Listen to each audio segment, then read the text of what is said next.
2026ஆம் ஆண்டு பூரம் நட்சத்திரம். நிதானம் மிகவும் அவசியம். விழிப்புடன் செயல்பட வேண்டிய ஆண்டாகும். எந்த ஒன்றிலும் நீங்களை முன்னிறுத்திக் கொள்வதற்காக வேகமாக நீங்கள் செயல்பட்டாலும் அதில் தடையும் தாமதமும் மட்டும்தான் ஏற்படும்.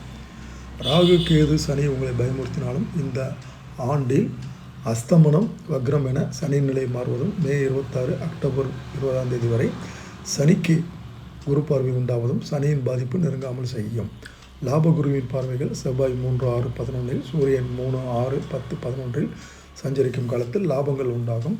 வியாபாரம், தொழில் முன்னேற்றம் அடையும். தொழிலில் கண்ணும் கருத்துமாக இருந்தால் அடுத்த கட்டத்திற்கு நகர்வீர்கள். எதிர்பார்ப்பை அடையும் வரையில் உரை தொடர்ந்து உழைத்து வருவீர்கள். ஜுவல்லரி, ஃபேன்சி ஸ்டோர், அழகு சாதன பொருட்கள், ஜவுளி, கவரிங், வாகன விற்பனை, பியூட்டி பார்லர், சின்னத்திரை, சினிமா, யூடியூப் போன்ற தொழில்களில் இருப்பவர்கள் முன்னேற்றம் பெறுவீர்கள். பணியாளர்களுக்கு வேலையிலிருந்து வந்த நெருக்கடிகள் நீங்கும். எதிர்பார்த்த இடமாற்றம், பதவி உயர்வு கிடைக்கும். தனியார் நிறுவன பணியாளர்களுக்கு வேலையிலிருந்து அழுத்தங்கள் குறையும். பெண்களுக்கு கல்வி, வேலை, திருமணம், குழந்தை, வீடு என்ற கனவுகள் நனவாகும். கருத்து வேறுபாடு காரணமாக கணவரை விட்டு விலகியவர்கள் மனம் மாறுவார்கள். கணவரின் அன்பு அதிகரிக்கும். பிள்ளைகளுக்காக உங்களை மாற்றிக்கொள்வீர்கள். கல்வியில் ஆசிரியரின் ஆலோசனையை ஏற்று செயல்பட்டால் தேர்வில் கூடுதல் மதிப்பெண்கள் கிடைக்கும். சில மேல்கல்விக்காக வெளிமாநிலம், வெளிநாடு செல்வதற்கு வாய்ப்புள்ளது.